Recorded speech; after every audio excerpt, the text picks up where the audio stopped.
杜比全景声是于2012年发表的，这个技术可以呈现64个独立扬声器的内容，也可以同时传达128条音轨，让声音更细致。简单讲，就是有64个喇叭环绕着你，并且各自发出不同的音讯内容。大家好，我是谢炳君Attila。大家几乎应该都有过进电影院看电影的经验吧？那你们有没有注意过像这样子的东西呢？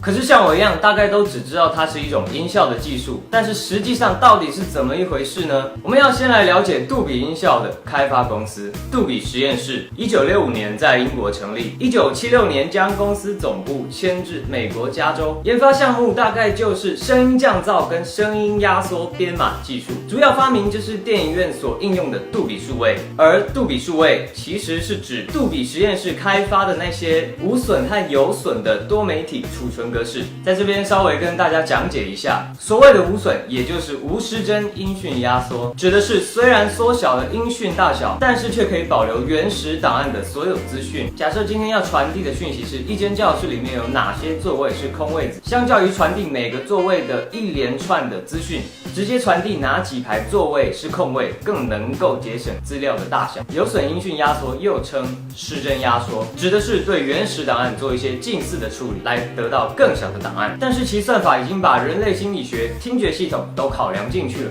所以听者其实几乎分辨不出来。不过呢，这种压缩方式是不可逆的，也就是没有办法还原为原本的档案，所以这种压缩方式比较不适用于需要不断的进行档案传递的工作。那么杜比又是怎么命名的呢？杜比实验室创办人 Ray Milton Dubey 使用了他的名字来命名公司。他是一个非常成功的企业家。2008年，富比士杂志估计他大约有29亿美元的个人财产。好了，话又说回来，来聊聊今天的主题——杜比数位吧。杜比数位最知名的就是5.1声道技术，5代表了5个基本声道，并且独立连接到5个不同的喇叭，右前、左前、右后、左后以及中，而1则代表了1个低频喇叭。同时，杜比数位格式也支持单声道及立体声输出。而第一部使用杜比数位技术的电影是1992年的《蝙蝠侠大显神威》。还有几种陆陆续续推出的不同的编码方式。由于时间的关系，我这边只介绍杜比全景声。